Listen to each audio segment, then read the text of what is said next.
It doesn't matter whether you're a graduate of drama school, a new graduate, or you're an actor who's been doing it for 30, 40 years.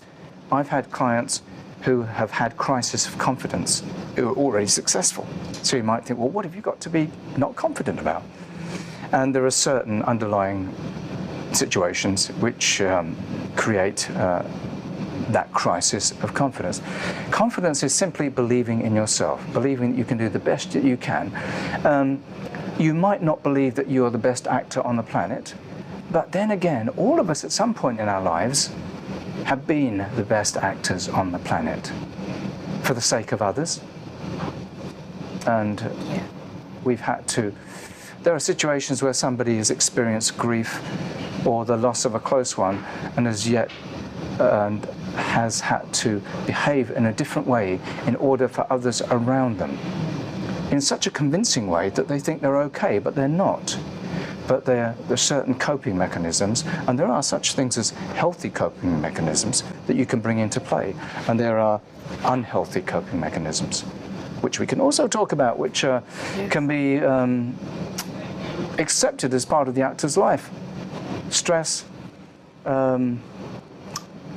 alcohol, smoking, substance abuse, and then add to that, as a result, to bad dietary habits, eating badly, disturbed sleep disorders. You've got a recipe for disaster.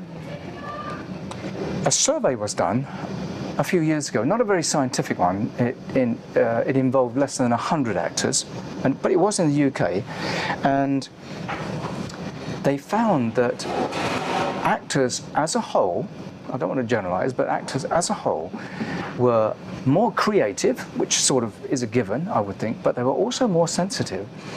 And as it turned out, not as likely to open up about their inner struggles, and not as able to articulate their inner struggles as much as someone who wasn't an actor.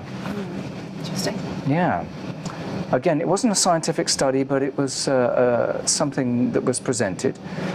And I've seen actors who, and you've seen them on talk shows, people who are so animated and are so full of charisma, and they're on a late night chat show and you're going, this is the most boring person. If this is who this person is, they're totally without personality.